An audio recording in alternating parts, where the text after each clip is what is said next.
So let me ask you this then. Just talking about chronographs, right? We said the Daytona's around 15K at retail. What would a 15K Speedmaster have to look like for you to seriously consider buying one? Just a standard Speedmaster Professional, but instead of costing what it does today, it costs 15, right? So it costs as much as Rolex. And so because you're charging that much, maybe you don't need to get into the whole discussion about limited editions and all of those things. But like, do you have some sense of how you might want to see the product improve? Well, so first of all, Omega does make Speedmasters that cost around 15K and more than 15K, right? There's the blue side of the moon or the dark side of the moon. Those are like 11 or 12 retail. And then also, they make some like, Sedna gold ones or whatever, like, these different. There's the Ed White, which is also over 10. I forget the exact amount, but they make very few of those, and they're based on the original 321 movement. I don't know. It's hard to say because, like, again, I think it's sort of this problem of like value, right? Like if I'm getting fundamentally the same watch, I don't know, unless you really like the ceramic case or something like that, right? Maybe the size of the moon. And obviously ceramic, I guess, is more expensive to make. But you're getting like fundamentally the same watch as, some watches that cost $6,000, right? And I think that's also maybe why Omega stopped making the reduced models because those were even cheaper and they didn't want to further dilute the brand.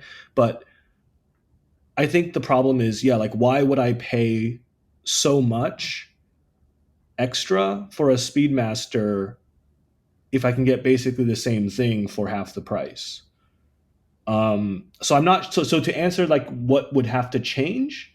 I mean, obviously you can introduce precious metal. Again, that's not really something that I'm super interested in myself. But like outside of that, like I feel like it would have to be sort of a completely different product. Like and maybe that's sort of like what the sides of the moon watches are. They are very different. They only have two subdials. They're much bigger. They have ceramic cases.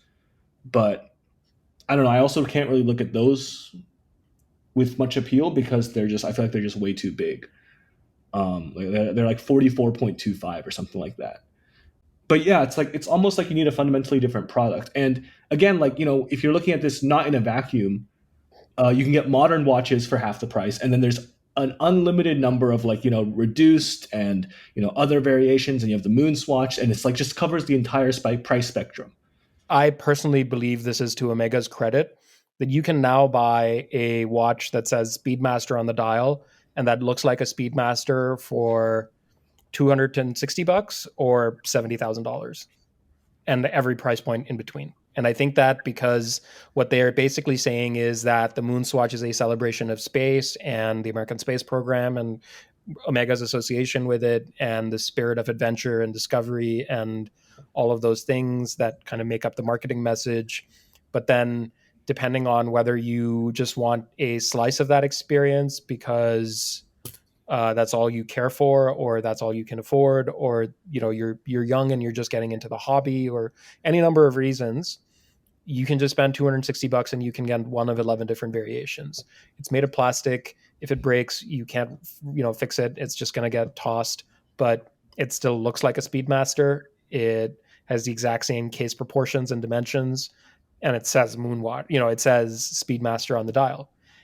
But if you want a full gold um, bracelet, full gold case with a mechanical movement, finished to the nines for $70,000, it'll also say Speedmaster on the dial, and you can scratch your high end luxury itch with that too. And then you can do it for 5,000, for 7,000, for 12,000, for 15, and so on and so forth. And at each price point, you get a slightly different variation of that watch. I don't know that really there's and this is where it's not just a comparison against Rolex, but really a comparison against perhaps the rest of the watch industry. I don't know of another watch that spans that sort of price spectrum and therefore can draw in customers from varying backgrounds.